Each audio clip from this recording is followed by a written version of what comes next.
The people who taught you how to trade probably never traded a prop firm in their life. And the ones who do are teaching you and following rules designed to protect the firm. They're not trying to make you rich. So who do you actually listen to?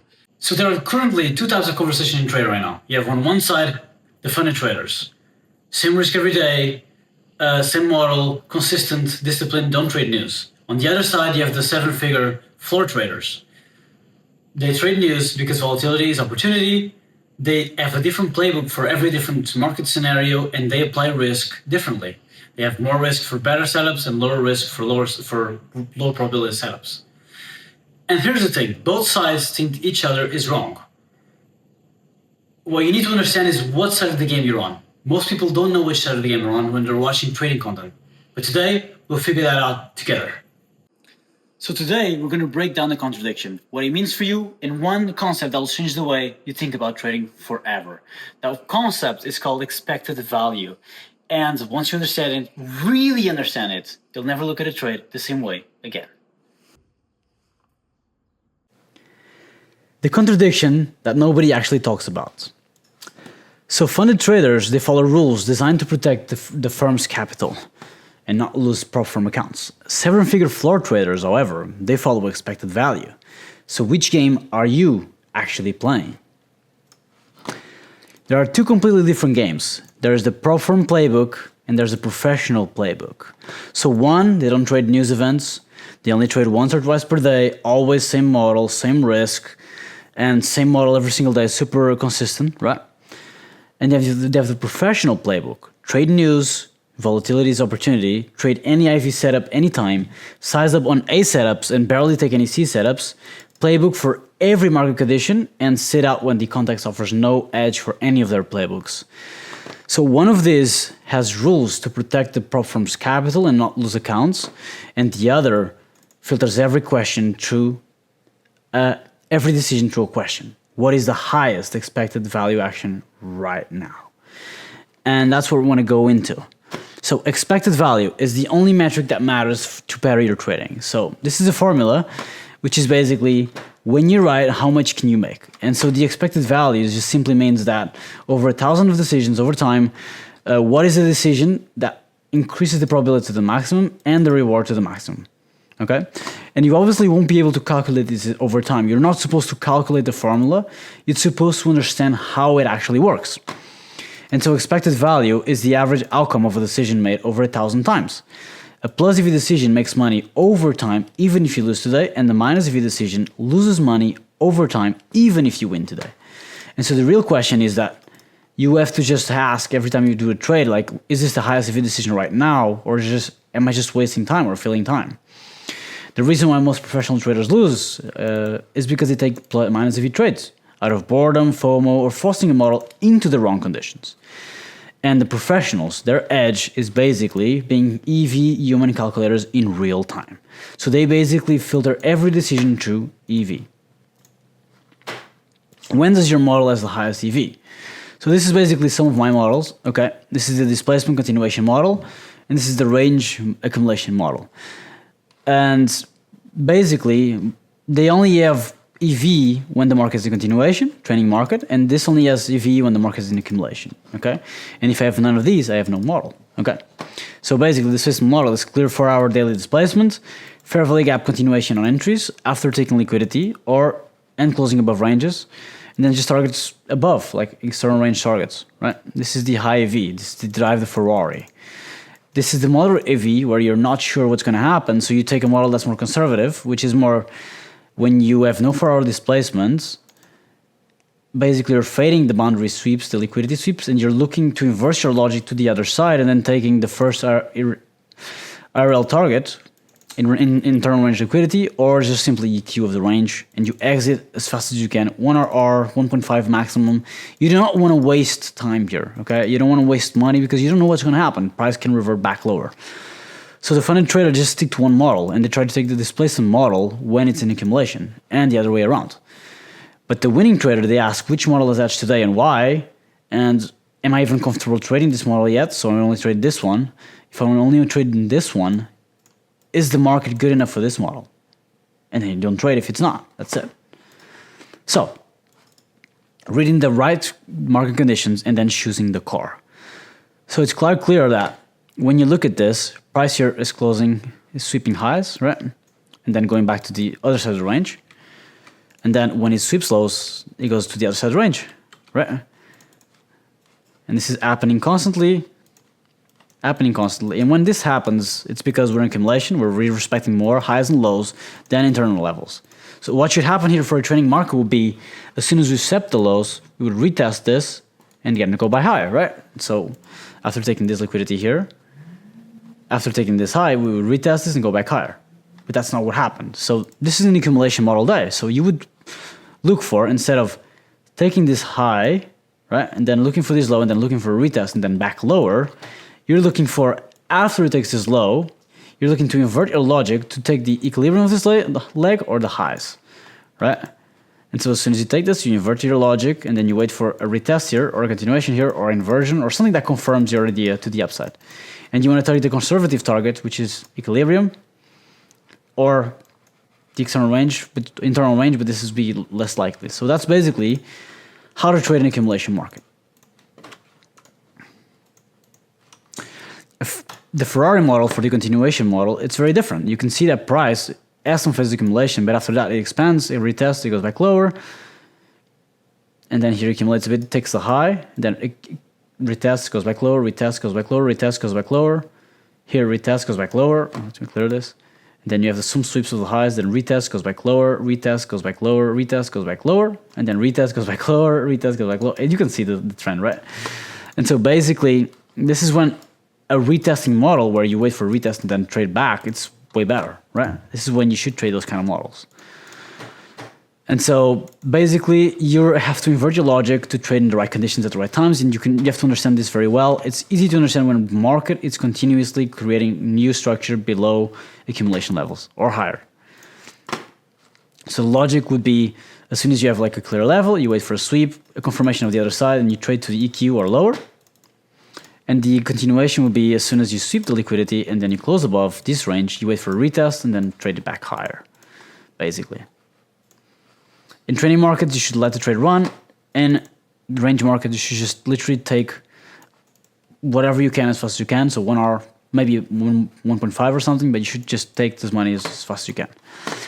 So you should not risk the same in all your setups. You should risk more for your A+ setups and less for your B setups.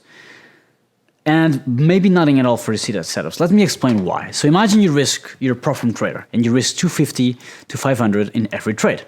And so you risk here 250 here and here and here, right? But this model, the C setup, has like a 30% to 40% probability of winning.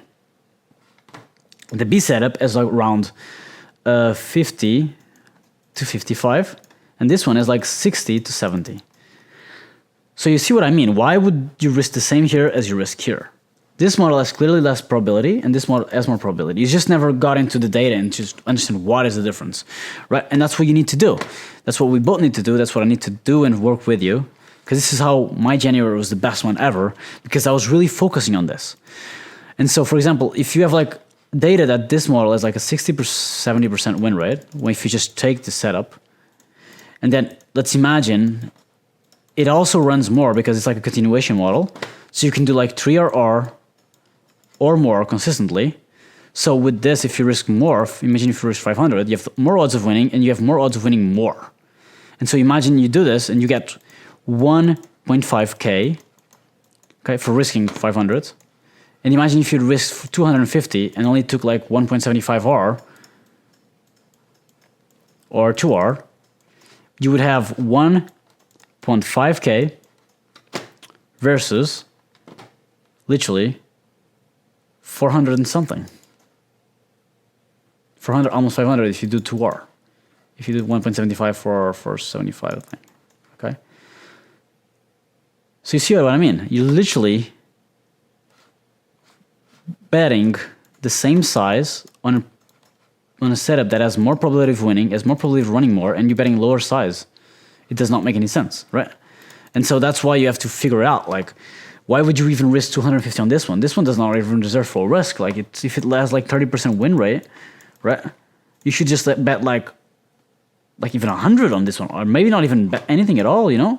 And on this one, this is like a B setup. It's like the average win rate and the average risk reward. You just bet like your usual, like 250, for example. And it's much better if losing full risk on a big trade that has super confluence, a very high probability. You should not treat like probabilities of in trading in your model consistent. They're variable. They're not a consistent probability. And that's the thing with traders, systematic traders like me. We think it's just probabilities. Well, it is probabilities, but your model is not treated equally. Some trades are not equal as others, and you can see that. You can look at it. Like you have to find out specifically what determines an A setup and a C setup. You have to go find if an A setup is like high time frames lines, you swept liquidity on the lower time frame, you've closed above the key level, and you have displacement, you have a 1 minute shift or something. Like you have to find out exactly what makes this setup a high probability. And after you do, and you can literally objectively, consistently measure this, well, that's game over. You're going to be from break even to or a small winner to a fucking killer. And that's exactly what I want to get to. That's why I'm sharing with you, because this is what I'm doing. I'm not sharing with you guys in a journey of like, I am the best and I'm supposed to be your mentor. No, I'm growing with you. We're going to do this together. And that's exactly why I'm sharing. So let's go over to the next slide. So basically, you should play the both games at the same time. You should not be a professional trader risking everything and trading a lot of times a day and trading news. You should play with the prop firm rules, right? You should still trade 1 to 2 times a day, okay? Because this leads to doing better trades, better decisions, okay? And you should only trade, for example, also the same risks, like 250 to 500. Imagine that's 10% of trailing drawdown, 10%. This is for the 50K accounts, usually. So you should follow these rules, but you should not follow is always the same risk for every model.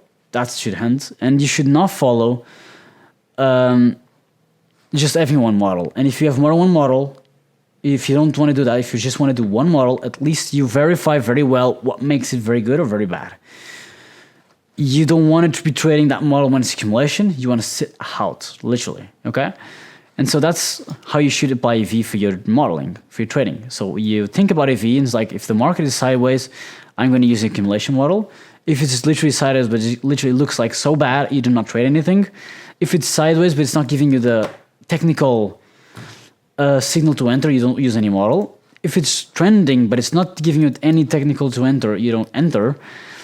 And if it's trending and it's giving your playbook and it's high probability, you risk more. Basically, you should use the ideas of professional traders. So basically, you should focus on, where's my model the highest EV?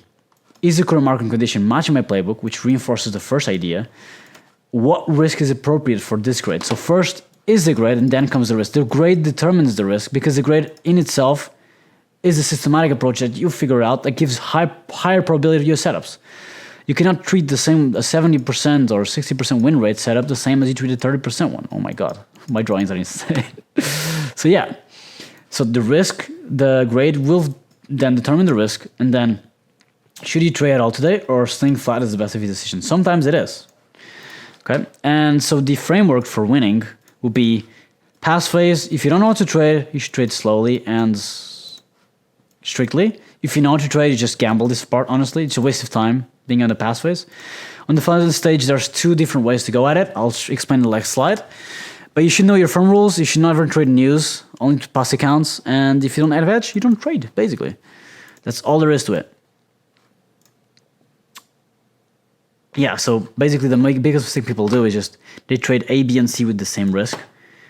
And the professional approaches, they literally change that. I just want to go back. I think I didn't read some stuff here. Could be important for you guys. Wait. No, I just said everything here.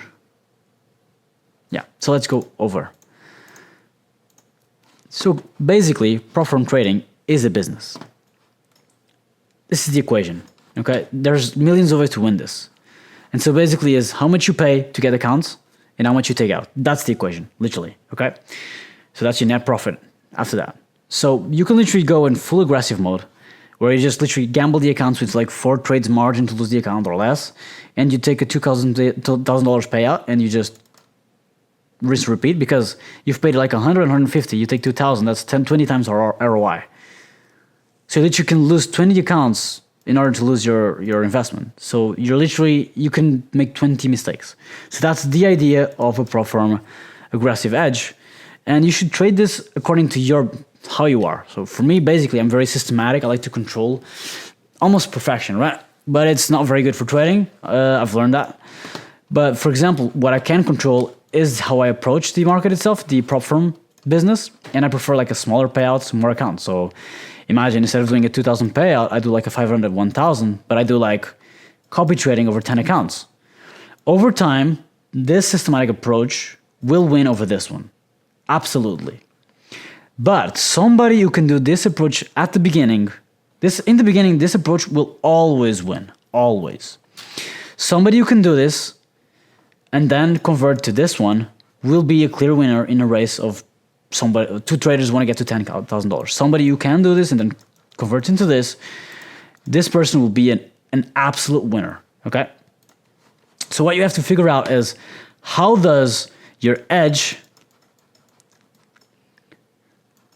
plus EV plus prop business play out for you? Does your edge allow you to do this? Does it have a win rate for it? Is it always in your favor when you enter? There's a high probability of winning. How can you better improve your edge with EV by taking the shittier trades? And is it better for your hedge to be systematic or for your personality? Right? And so that's how you have to figure out to win the prop firm game. It's a game. Start playing like it. It's not real trading. We're trading, but we don't win by being good traders. That's what my point is. We win by beating the system, basically. So basically, that's all for today. You stop following your rules. You start following expected value. You filter the majority of your losses, and you trade when you have the highest probability, and you risk more, and you let your trade run more. And so at the end of the day, what's going to happen is that you're going to compound your winners so much more, but reducing your losers so much more as well. In due time, you'll break out of break-even trading and small, consistent wins to actually being a monster in real time, and you won't even realize the difference because you'll be winning so much, you'll never be looking back. And so at the end of the day, it's find the right model for the right conditions, the right risk for the right setup, and the right time to trade all of this. So the funded trader, they ask, does this follow the rules? And you're not going to be asking that anymore. The floor trader asks, is this the highest EV decision? And that's how they win. And that's how you can win too. So yeah, that's all for today. I'll see you guys in the next one.